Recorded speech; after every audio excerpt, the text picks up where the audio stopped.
네, 오늘은 그 에베소서 1장 4절을 중심으로 말씀을 전하겠습니다. 잠깐 기도하시겠습니다.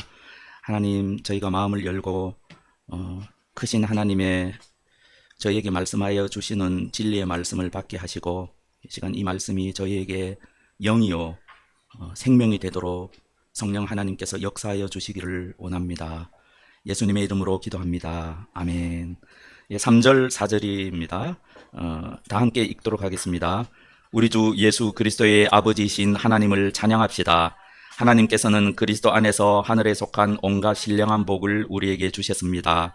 하나님은 세상 창조 전에 그리스도 안에서 우리를 택하시고 사랑해 주셔서 하나님 앞에서 거룩하고 흠이 없는 사람이 되게 하셨습니다. 아멘. 오늘 말씀의 흐름을 잠깐 보겠습니다. 지난번 3절과 4절은 연결되어 있습니다. 3절은 무엇을 말씀하십니까?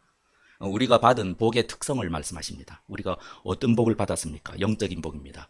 하늘에 속한 복입니다. 예수 그리스도 안에 있는 복입니다. 이 4절은 무엇을 말씀하십니까? 이 복이 어떻게 우리에게 오게 되었는지를 말씀해 주고 있습니다. 하나님은 세상 창조 전에 그리스도 안에서 우리를 택하시고 사랑해 주셔서 하나님 앞에서 거룩하고 흠이 없는 사람이 되게 하셨습니다라고 하셨습니다. 하나님께서 저와 여러분에게 복 주시기 위해서 제일 먼저 하신 일이 무엇이라고 말씀하십니까? 저와 여러분을 선택하신 일입니다. 예수님의 피로 저와 여러분을 거룩하고 흠없는 하나님의 자녀로 만드시기도 전에, 심지어 하나님께서 저와 여러분을 사랑하시기도 전에 하나님께서 저와 여러분을 선택하셨다, 이렇게 말씀하고 있습니다. 오늘 말씀은 하나님께서 저와 여러분을 위해서 해주신 일의 어떤 큰 단락의 시작절입니다. 보면 에베소서 1장에 자세하게 나와 있습니다. 보면 여기에 나와 있는데요. 4절부터 6절까지는 성부 하나님께서 하신 일이 나옵니다. 그 다음에 7절부터 12절까지는 성자 하나님의 우리를 위한 사역, 그리고 마지막으로 13절과 14절에서는 성령 하나님께서 우리를 위해서 하신 일, 그것이 1장, 그리고 1장 그 뒤에 사도 바울의 그 유명한 기도가 나오죠. 여러 번 말씀드렸습니다. 하나님께서 저와 여러분을 위해서 하신 일에는 그냥 중구난방이 아니라 거룩한 영적인 질서가 있습니다. 먼저 성부 하나님이십니다. 그리고 두 번째 성자 예수님이십니다. 그리고 세 번째 성령 하나님이십니다. 저와 여러분의 구원에는 삼위일체 하나님이 다 관여하시고 조화를 이루시고 협력하시고 애를 쓰셨습니다. 그것을 사도 바울이 계속해서 말씀하실 것입니다. 오늘 본문은 그 시작이죠. 제가 여러분에게 질문 한 가지 하도록 하겠습니다. 우리 청소년 형제자매도 잘 생각해 보십시오. 여러분은 어떻게 하나님의 자녀가 되셨습니까? 여러분이 어떻게? 오늘 말씀도 그것과 관련된 말씀입니다. 어떻게 하나님의 자녀가 되셨습니까? 많은 그리스도인은 이렇게 대답합니다. 내가 하나님을 믿었기 때문에, 내가 하나님을 믿기로 결단했기 때문에.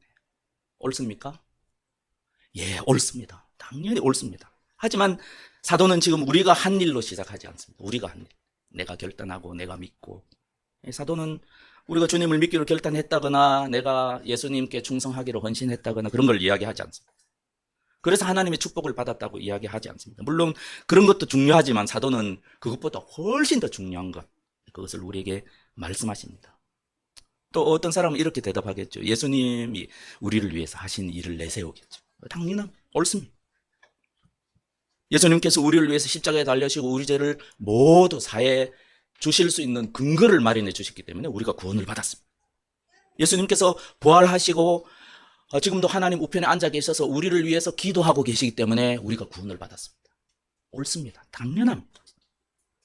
하지만 사도는 지금 예수님으로부터 시작하지 않습니다. 어떤 사람들은 또 성령님의 역사를 더 내세웁니다. 성령으로 거듭나지 않으면 하나님 나라를 볼 수 없다. 맞습니다. 우리가 성령으로 거듭나지 않고 아무도 하나님 나라에 들어갈 수가 없습니다. 하지만 사도는 지금 성령님의 우리를 거듭나게 하신 그 놀라운 역사 훨씬 이전으로 돌아갑니다. 우리가 결단하기도 전에, 우리가 믿기도 전에, 우리가 예수님의 피로 깨끗해지기도 전에, 심지어는 우리가 존재하기도 전에, 우리가 이 땅에 태어나기도 전에, 하나님께서 세상을 창조하시기도 전에 우리를 선택하셨다라고 그렇게 말씀하고 있습니다. 저 사도는 지금 이렇게 말씀하시는 거예요. 우리 구원과 관련된 모든 것이 무엇으로부터 시작했는가? 심지어 하나님의 사랑 이전에 하나님께서 우리를 선택하심으로부터 시작되었다. 그렇게 말씀하고 계십니다. 이 하나님께서 태초에 영원전에 구원받을 자를 선택하셨다라는 이 주장은 성경 전체에 유대교부터 지금 우리가 믿고 있는 이 기독교 이렇게까지 완벽하게 성경의 주장과 일치합니다. 뿐만 아니죠. 성경은 우리의 구원뿐만 아니라 모든 것이 하나님으로부터 시작되었다. 그렇게 말하지 않습니까? 우리의 구원뿐만 아니라 우리가 말할 수 있는, 우리가 뭔가 생각하고 말로 내뱉을 수 있는 모든 것이 그 1차 동인이라고 그럴까요? 그것이 하나님이다 라고 분명하게 이야기합니다. 단지 눈에 보이는 것뿐만 아니죠. 눈에 보이는 것과 눈에 보이지 않는 모든 것입니다. 단지 우리가 우주, 눈에 보이는 것과 눈에 보이지 않는 것으로 구성된 이 우주뿐만 아닙니다. 이 세상에 존재하는 모든 것입니다. 지구와 달과 별들과 원자와 중성자, 각종 밀입자, 그리고 이 보이지 않는 서로 밀어내고 당기고 있는 이 힘들, 이 모든 것이 하나님으로부터 왔습니다. 이것들 뿐이겠습니까? 이것뿐만 아닙니다. 천사들과 영들과 이 세상의 주관자들과 보이지 않는 이 우주를 움직이고 있는 영적 세력 모두가 다 하나님이 만드셨습니다. 영적 세계뿐이겠습니까? 의식, 생각, 논리, 개념, 이성, 이 세상을 구성하고 추동하고 지탱하고 움직이고 있는 모든 것이 하나님으로부터 비롯되었다. 그렇게 말합니다. 이것이 우리 신앙의 가장 출발점입니다. 시작입니다. 모든 본격적인 신앙은 여기로부터 출발합니다. 그러므로 로마서 11장 36절 잘 아는 말씀입니다. 다 함께 읽어보겠습니다. 만물이 그에게서 나고 그로 말미암아 있고 그를 위하여 있습니다. 그에게 영광이 세세에 있기를 빕니다. 아멘. 그러므로 저와 여러분의 구원도 당연하지 않겠습니까? 저와 여러분의 구원에 관한 모든 것이 어디로 출발했습니까? 하나님의 뜻, 하나님의 의지, 하나님의 마음, 하나님의 그 마음이 일으키는 적극적인 행동, 곧 선택, 그것으로부터 시작되었습니다. 다른 모든 것들은 우리와 관련된 이 선택 이후에 하나님께서 하신 일입니다. 그래서 사도 바울은 데살로니가 후서 2장에서 이같이 말씀하실 수가 있습니다. 다 함께 읽겠습니다. 주님의 사랑을 받는 형제자매 여러분, 우리는 여러분의 일로 언제나 하나님께 감사하지 않을 수 없습니다. 하나님께서는 여러분을 성령으로 거룩하게 하시고 진리를 믿게 하여 구원에 이르게 하시려고 처음부터 여러분을 택하여 주셨기 때문입니다. 아멘. 사도 베드로도 같은 맥락에서 말씀하십니다. 다 함께 읽겠습니다. 곧 하나님 아버지의 미리 하심을 따라 성령이 거룩하게 하심으로 순종함과 예수 그리스도의 핏부림을 얻기 위하여 택하심을 받은 자들에게 편지하노니 은혜와 평강이 너에게 더욱 많을지어다. 이런 성경 구절들을 제가 검색으로 찾아보니까 창세기부터 요한계시록까지 깜짝 놀랄 정도로 많습니다. 깜짝 놀랐죠. 이런 놀라운 생각들은 사람으로부터 나온 것이 아닙니다. 하늘로부터 온 것입니다. 그래서 성경만 오직 이렇게 주장합니다. 이런 신비로운 진리는 말하자면 우리의 이해와 생각과 인간의 논리와 이성을 초월합니다. 심지어 저는 우리 믿음이 선배들이 체계적으로 만들어 놓은 이 교리조차도 초월한다. 그렇게 말씀드리고 싶습니다. 우리가 이러한 하나님의 어떤 신비로운, 하나님께서 우리에게 계시해 주신 신비를 대할 때 우리는 사실상 거룩한 땅에 서 있는 것입니다. 우리가 성경을 읽을 때, 그리고 하나님께 기도할 때, 이렇게 모여서 하나님을 예배할 때 우리는 지금 거룩한 땅에 서 있는 것입니다. 우리가 이해할 수 없는 하나님의 신비와 우리는 마주하고 있습니다. 그래서 우리는 조심스럽게 성경을 읽을 때도, 기도할 때도, 이렇게 예배를 드릴 때도 조심스러운 마음으로, 경외하는 마음으로, 겸손한 마음으로 그렇게 하나님의 신비 앞으로 나아가야 됩니다. 그래서 성경은 이 하나님의 하늘로부터 오는 계시와 논쟁하거나 이 계시와 싸우는 것을 처음부터 금하고 있습니다. 금하고 있습니다. 이 성경은 우리를 절대로 설득하려고 하지 않습니다. 자, 해보십시오. 단지 진리를 우리에게 선포할 뿐입니다. 이것이 하나님의 계시의 특징입니다. 여러분 한번 생각해 보세요. 우리의 작은 지성과 우리의 뇌로 우리가 알면 얼마나 합니까? 그것으로 이해되는 부분만, 이 성경에 나타난 하나님의 계시에 우리 논리와 이성으로 이해되는 부분만 이렇게 잘라내고 우리 잘 이해되는 부분만 잘 체계를 잡아서 우리의 논리와 이성과 우리의 뇌 속으로 잡아 넣는다고 해봅시다. 그러면 우리가 믿고 있다고 생각하는 이 작은 하나님이 하나님이십니까? 아니지 않습니까? 이것을 성경은 우상이다. 이것이 우상입니다. 나의 생각은 너희의 생각과 다르며 너희의 길은 나의 길과 다르다. 이것이 하나님의 계시를 받은 사람들의 공통된 주장입니다. 이 신비에 더 깊이 들어가지 말라는 말이 아닙니다. 이 신비를 알도록 기도하셨지 않습니까? 사도 바울이. 이거 더 깊이 질문을 하지 말라. 그런 말도 아닙니다. 무엇을 말씀하세요? 하나님의 신비는 우리의 인간의 지성으로 완전히 이해할 수 있는 것이 아니다. 그래서 성경은 하나님의 신비와 관련해서는 우리를 설득하지 않고 선포할 뿐이죠. 단지 하나님은 선포하시고 선택받은 하나님의 백성은 믿습니다. 무엇을 믿습니까? 우리가 절대 이해할 수 없는 하나님의 신비가 있음을 믿습니다. 그리고 우리에게 주신 이 계시를 믿습니다. 이것은 무지성과 다릅니다. 이것은 무지성이 아닙니다. 이 지성을 뛰어넘는 하나님의 신비가 있음을 믿는 거듭난 지성입니다.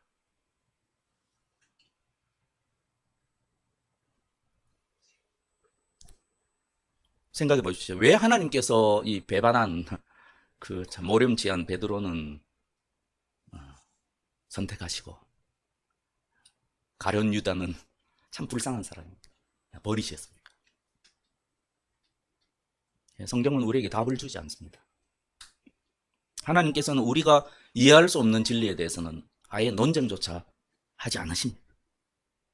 그래서 하나님께서 로마서 9장 13절에도 있고 말라기서 1장 2절 3절에도 있는데 내가 야곱을 사랑하고 에서를 미워하였다. 이렇게 말씀하십니다. 그래서 사람들은 이렇게 비난하죠. 하나님이 얼마나 불공평하신가. 하나님이 얼마나 불공평하신가. 하지만 성경은 말합니다. 이것은 선택받지 못한 자의 불평일 뿐입니다. 하나님의 영원한 선택은 선택받은 자에게는 축복이고 그리고 선택받지 못한 자에게는 저주입니다. 이것을 어떻게 우리가 이해할 수가 있겠습니까? 우리 선택받은 자들도 아마도 영원토록 하나님께서 왜 나를 선택하셨는지 절대로 알 수가 없을 것입니다. 그것을 성경은 말씀하고 있는 것입니다.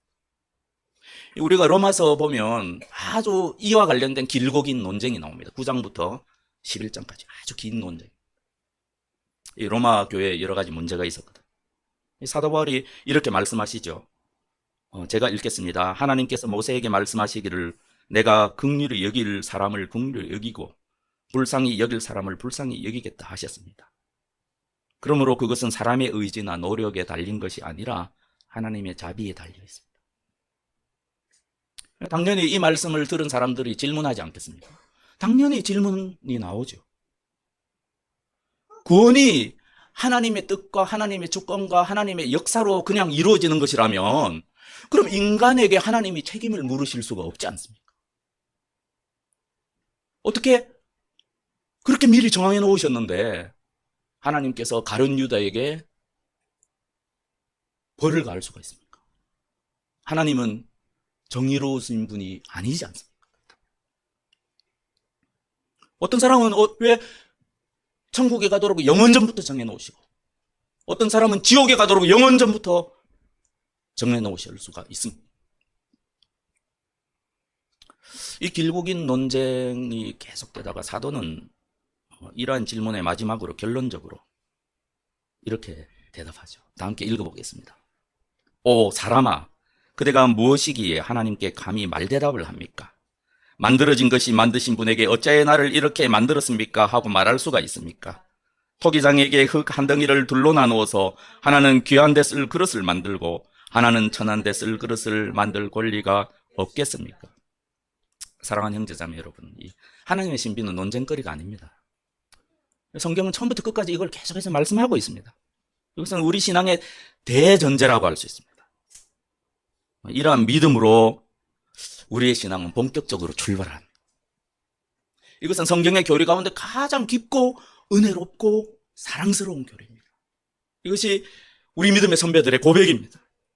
여기에 논리적이고 이성적인 답은 없습니다. 하지만 우리는 크신 하나님을 믿고 하나님의 신비를 믿고 하나님께서 하신 일 가운데는 우리가 절대 이해할 수 없는 그런 부분이 있음을 우리는 인정하고 믿습니다. 아까 본 지금 살펴보고 있는 9장부터 길게 이어져 11장 마지막에 이르죠. 하나님은 이스라엘을 버리셨는가? 이것이 로마 교회의 처한 문제. 하나님은 과연 이스라엘은, 왜냐하면 유대교를 믿던 신자들은 점점 비율이 줄어들고 절대로 구원받을 수 없던 이방인 신자들이 점점 늘어나고 있어요. 그래서 이런 첨예한 논쟁을 지금 사도가 말하고 있습니다. 쭉 이런 논쟁이 이어지다가 11장에 와서 사도는 문득 논쟁을 그쳐버립니다. 그럼 뭐라고 말씀하십니까? 이 로마서 11장 29절에 이렇게 말합니다. 하나님께서 주시는 은혜의 선물과 부르심은 철회되지 않습니다. 하나님께서 이스라엘을 선택하셨기 때문에 하나님은 이스라엘을 구원하실 것입니다. 강력한 결론이죠. 이 결론 또한 인간의 이성을 초월하는 결론입니다. 하나님께서 세상 창조 전에 이스라엘을 택하셨기 때문에 하나님께서는 이스라엘을 반드시 구원하실 것이다. 이것이 사도 바울의 믿음이었습니다.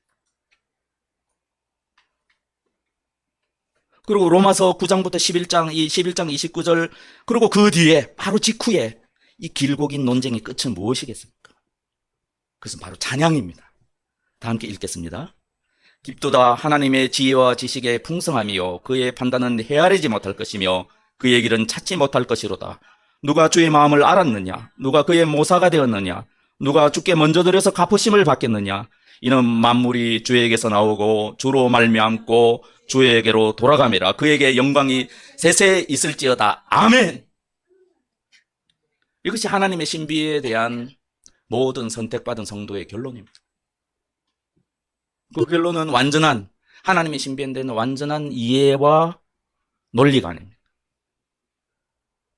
그 결론은 하나님의 신비에 대한 믿음과 찬양입니다. 우리 구주 예수님께서도 하나님의 신비로운 역사를 경험하시고 이렇게 고백하신 적이 있습니다. 예수님께서 하나님 앞에 취하신 이 태도가 저와 여러분의 태도가 되어야 한다, 그렇게 생각합니다.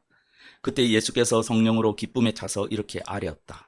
하늘과 땅의 주님이신 아버지, 이 일을 지혜 있는 사람들과 똑똑한 사람들에게는 감추시고 철부지 어린 아이들에게는 드러내 주셨으니 감사합니다. 그렇습니다. 아버지, 이것이 아버지의 은혜로우신 뜻입니다. 이런 마음이 저와 여러분의 마음이 되었으면 좋겠습니다. 우리는 종종 이 성경을 읽을 때 이해하기 어려운 말씀 너무나 쉽게 회피하는데 회피해서는 안 되지 않습니까? 이해하기 어려운 말씀을 대할 때, 그럴 때 우리는 어떻게 해야 됩니까? 제가 두 가지 고민만 드리겠습니다. 첫 번째, 하나님의 신비에 대한 어떤 활짝 열린 마음으로 그 말씀을 읽어요. 이해가 안 된다고 회피하거나 접거나 나름대로 막 어떻게 억지로 꾸며서 생각하려고 너무 애쓰면 안 됩니다. 성경을 읽는다는 것은 사실상 우리는 하나님께서 계신 그 거룩한 땅에 모세처럼, 떨기나무 앞에 서 있는 모세의 심정처럼 그렇게 성경을 읽어야 합니다. 그래서 우리는 겸손하게 내 지성의 한계를 인정하고 하는 거예요. 그렇게 경외하는 마음으로, 하지만 하나님의 신비를 알고자 하는 마음으로, 활짝 열린 마음으로 내 지성을 일단 내려놓고 그 하나님의 말씀에 접근해야 돼. 그래서 여러분이 요즘 매일 성경 열심히 하시는 줄 알고 있는데, 그 매일 성경의 그 왼쪽 페이지 제일 위에 보면 어떤 문장이 있습니까? 항상 매 페이지마다 그 글이 적혀 있죠. 하나님은 어떤 분이십니까? 예, 그렇습니다. 우리는 하나님을 알기 위해서 성경을 읽고 있습니다. 그 하나님은 우리의 지성과 이해를 초월하시는 분이십니다. 그걸 늘 우리가 알아야 합니다. 한번 생각해 보세요. 제가 설교를 매주일 이렇게 준비하지 않습니까? 예. 여러분도 바라보면서 준비하지만 또 하나님을 바라보면서 준비합니다. 제가 이런 태도로 성경을 준비한다면 여러분 얼마나 참 제가 나쁜 설교자이겠습니까? 예를 들면 제가 이런 태도로 한다고 해봅시다. 아, 그래. 이거 참 설교하면 좋겠다. 아, 이거 여러 차례 읽어보았지. 어떤 책을 보니까 이런 게 있었고 나도 동의했어. 아, 그래, 당연한 말씀이지. 계속되는 말씀이야. 이 주석도 다 내가 읽어보았지. 전에 여러 차례 설교도 했어. 그래서 나는 이 본문을 잘 알고 있어. 그래서 내가 이해한 이것을 잘 전달하면 좋은 설교가 될 거야. 이렇게 생각하면 최악의 설교자. 이런 설교자는 죽어야 합니다. 그러면 안 된다라고 여러분께 말씀드리는 것입니다. 더 최악은 이제 숙제하듯이 성경을 읽는 것이죠. 숙제하듯이. 하나님의 말씀은 그런 것이 아닙니다. 나는 안다라는 태도로, 나는 뭔가 좀 안다라는 태도로 하나님의 신비에 접근하는 것은 굉장히 위험하네요. 차라리 나는 아무것도 모른다. 그것이 어린아이와 같은 태도 아닙니까? 지혜로운 자에게는 당신의 신비를 숨기십니다. 하지만 어린아이 같은 자들에게 당신의 신비를 나타내기를 하나님께서 기뻐하십니다. 그리고 하나님의 자녀된 우리에게는 그러한 기쁨이 있습니다. 이런 거였어? 평생 알아가도 알지 못할 하나님의 은혜의 깊고 풍성한 비밀. 그것이 우리의 신앙의 여정이 되어야 한다. 그것을 여러분께 강하게 권면을 드립니다. 우리 선조들이 드라마 같은 데 보면 이 왕의 서신을 받으면 어떻게 합니까? 왕이 계신 곳으로 절하고, 그리고 이 사신이 전해주는 이 서신을 무릎을 꿇고 받지 않습니까? 그래서 우리 믿음의 선배들이 하나님의 말씀을 읽을 때 그런 태도로 읽었던 것 같습니다. 그런 태도가 저와 여러분에게 필요합니다. 두 번째 권면입니다. 저와 여러분은 그런 사람이 많기 때문에 권면합니다. 문자로 된 성경을 대하고 있습니다. 문자로 된 성경책입니다. 근데 그것을 열심히 이해하려고 노력하는 것도 중요한데, 먼저 이제 우리의 그 전에 그런 기도를 하시거든요. 우리의 마음의 태도가 성령님께서 빛을 비추어 주셔서 이 하나님의 계시의 말씀을 나에게 깨닫게 해주시면 좋겠다라는 그 간절한 마음을 가지고 성경을 읽으셔야 돼요. 한번 생각해 보십시오. 이 하나님의 살아있는 생명의 말씀이 지금 문자로 기록되어 있습니다. 그렇지 않습니까?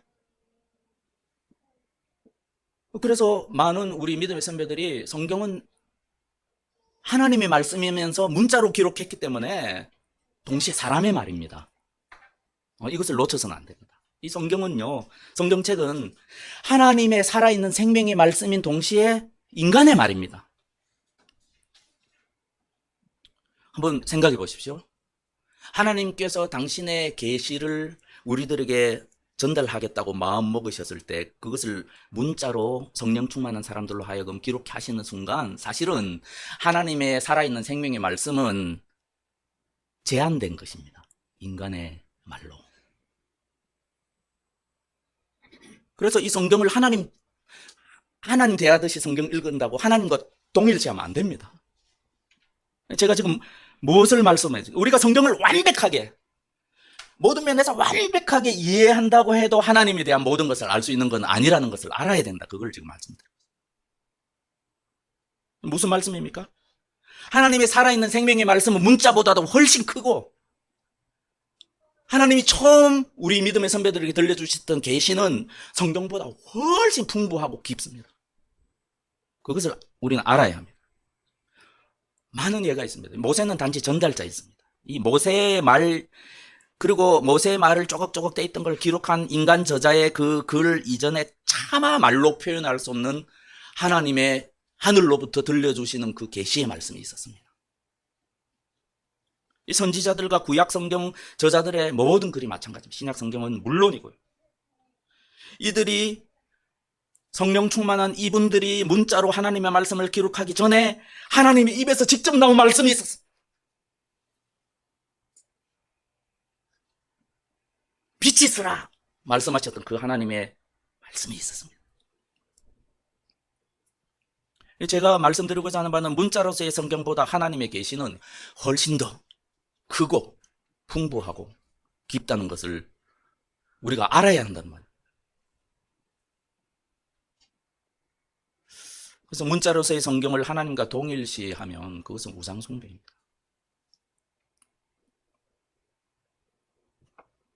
무작정 자기의 이해와 시스템과 체계의 한계 내에서 성경은 무오류하다라고 주장하는 것도 우상숭배입니다. 이렇게 생각해도 좋겠어요. 하나님 아들께서 육신을 입고 이 땅에 오셨을 때 어떤 면에서는 예수님은 자기 자신을 스스로 제한하신 것입니다. 그래서 예수님의 제자들이 그분을 보고 만지고 음성을 듣고 포옹할 수 있었어요. 하나님께서 은혜로운 역사 가운데 성경을 우리에게 주신 것도 똑같습니다. 하나님께서 인간의 몸을 입고 오신 것이 무한하신 하나님께서 스스로를 한 인간으로 제한하신 것처럼 하나님의 살아있는 생명의 말씀이 문자로 기록된 순간 스스로 자신을 제한하신 것입니다.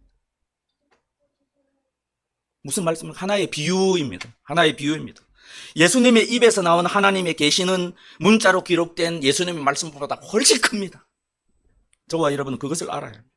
우리가 복음서를 읽을 때 기록된 예수님의 말씀 이전에 그분이 이 땅에 살아있던 당신의 사랑하는 제자들에게 말씀하셨던 은혜로운 영이요 생명이신 그 은혜로운 말씀이 있었다는 것을 우리는 알아야 합니다. 그러니 어찌 우리가 성령님의 도우심을 구하지 않을 수가 있습니까? 성경의 문자, 문장, 단락 속에 숨겨진 하나님의 뜻과 그 문자들이 그리는 하나님에 대한 모든 것을 알더라도 하나님의 신비한 모든 것을 알 수는 없습니다. 이러한 사실을 분명히 알아야지 소위 성경 문자주의, 성경 지상주의, 성경에 아주 저급한 무오류서 이런 것들을 하나님의 백성들이 극복할 수가 있습니다. 오늘날 기독교 극우가 있습니다. 예를 들어 보겠습니다. 하나 한 가지 예입니다. 우리 이 땅의 기독교 극우는 미국 기독교 극우의 영향을 짙게 받았습니다. 그리고 교회 역사를 보면 그 뿌리에는 근본주의 기독교의 무지성주의가 있습니다. 무지성주의. 자유주의 신학에 반대하다가 무지성으로 치달은 근본주의 기독교와 딱 맞붙어 있습니다. 주장이 똑같습니다. 이들은 한 손에는 성경, 한 손에는 총을 들고 하나님의 뜻을 행하려고 했던 십자군 전쟁 그 기수들과 똑같습니다. 하나님의 뜻을 행한다 하면서 사실은 사탄 마귀의 뜻을 행하고 있습니다. 그것을 보셔야 됩니다. 그 근원에는 뭐가 있습니까? 하나님의 말씀을 단지 문자로 내가 이해할 수 있는 경구로 하나님의 뜻은 이것이다 라고 확신하는 거죠. 이들은 분열과 차별과 혐오를 조장하는 것으로 마귀의 뜻을 행하고 있다는 것을 스스로 증명합니다. 입으로는 하나님의 계명을 지킨다고 하면서도 하나님의 마음에는 멀리 떠나 있는 자들입니다. 신비로운 하나님을 자신의 작은 뇌 속에 구겨 넣어서 작고 멋있는 조각상처럼 만들어버렸습니다. 그리고 그 조각상은 윤석열이나 트럼프와 닮았습니다. 그것을 모르십니까? 이런 자들은 지금이라도 지옥에 떨어져야 마땅합니다. 하지만 이들의 멸망은 하나님의 은혜로운 경륜 가운데 마지막 날로 연기되어 있습니다. 오늘 찬송을 함께한 무한하신 주성료의 작사가는 조지 로슨입니다. 우리 찬송가에는 이 188장만 있는데요. 이분이 지은 다른 찬송가 3절에 다음과 같이 노래합니다. 이 인용은 마틴 로이드 존스의 1장 4절 설교에 나오는 말씀입니다. 이 어두운 세상에 사는 우리의 지성으로는 하나님의 높이와 깊이에 닿을 수 없나이다. 지상의 날개로는 미치지 못함을 고백합니다. 사랑하는 형제자매 여러분, 우리는 이것을 알아야 합니다. 우리 지상의 날개로는 아무리 노력해도 하나님의 깊이와 높이에 닿을 수가 없습니다. 하지만 저와 여러분의 마음에는 하나님의 신비에 도달하고자 하는 열망으로, 경건한 마음으로 하나님 아버지의 신비로운 광채를 우리는 바라봅니다. 이러한 마음은 오직 성령님만 주실 수 있는 것으로 절대로 불신자들은 이해할 수가 없습니다. 하나님을 믿지 않는 사람들은 하나님의 계시를 단지 이해할 수가 없다고 너무나 쉽게 하나님은 없다라고 결론을 내립니다. 그래서 이렇게 말하죠. 다 함께 읽겠습니다. 어리석은 사람은 마음속으로 하나님이 없다 하는구나. 그들은 한결같이 썩어서 더러우니 바른 일을 하는 사람은 아무도 없구나. 저와 여러분은 지금 누구도 이해할 수 없는 하나님의 신비 앞에 서 있습니다.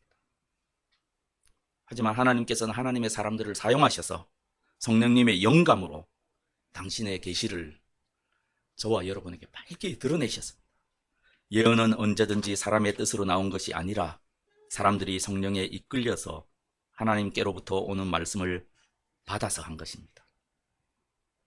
이제 말씀의 결론입니다. 다시 한번 오늘 4절 말씀으로 돌아갑시다.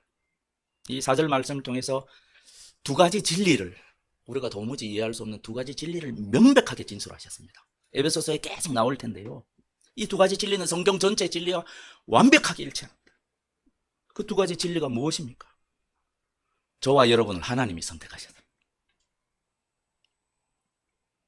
하나님이 선택하셨습니다. 이것이 무엇을 말합니까? 저와 여러분의 구원과 관련된 모든 주도권이 오직 하나님께만 있다는 것을 우리에게 말해줍니다. 우리가 하나님을 선택한 것이 아닙니다. 하나님께서 우리를 선택하셨습니다. 저와 여러분의 행위와도 무관합니다. 저와 여러분의 지식과도 무관합니다. 저와 여러분의 의지와도 무관합니다. 심지어는 성경은 뭐라고 말합니까? 저와 여러분의 감정과도 무관합니다. 우리가 하나님을 미워하고 싫어하던 그때 하나님께서 우리를 선택하셨습니다. 이것은 명백한 사실입니다. 이 말씀은 결국은 저와 여러분에 대한, 선택받은 자들에 대한 하나님의 사랑을 증명합니다. 그래서 다 함께 읽어보도록 하겠습니다. 의인을 위해서라도 죽을 사람은 거의 없습니다. 더욱이 선한 사람을 위해서라도 감히 죽을 사람은 드뭅니다. 그러나 우리가 아직 죄인 되었을 때 그리스도께서 우리를 위하여 죽으셨습니다. 이래여 하나님께서는 우리들에 대한 자기의 사랑을 실정하셨습니다. 두 번째, 무엇을 명백하게 우리에게 말씀하십니까? 저와 여러분은 세상이 창조되기도 전에 하나님의 선택을 받았습니다. 이 진리는 선택의 시기에 관한 진리입니다. 세상을 창조하기도 전에 하나님께서 저와 여러분을 선택하셨다는 이 사도의 진실은 무엇을 명백하게 우리에게 말합니까? 이 과거의 이 사실이 확실하다면 저와 여러분의 미래의 구원도 그만큼 확실합니다. 모든 것이 하나님의 주권에 달려 있습니다. 그래서 사도는 이렇게 말씀하실 수가 있는 것이죠. 선한 일을 여러분 가운데서 시작하신 분께서 그리스도 예수의 날까지 그 일을 완성하시리라고 나는 확신합니다. 사랑하는 형제자매 여러분, 저와 여러분의 구원의 여정은 우리가 시작한 것이 아닙니다. 하나님께서 시작하셨습니다. 그러면 하나님께서 마무리하실 것입니다. 분명히 마무리하실 것입니다. 모든 성도의 신앙 여정의 본격적인 새 출발은 하나님의 주권적인 선택을 확신하는 것부터 시작하는 것 같습니다. 그래서 우리 믿음의 선배들의 간증이고, 그리고 저의 간증입니다. 성도의 성장은 그때부터 시작된다. 저는 그렇게 생각합니다. 선택에 대한 확실한 우리 믿음만이 우리를 거룩함으로, 하나님의 자녀됨으로, 저와 여러분의 삶이 하나님의 영원하신 그 목적이 이루어지는 방향으로 가게 만들어줍니다.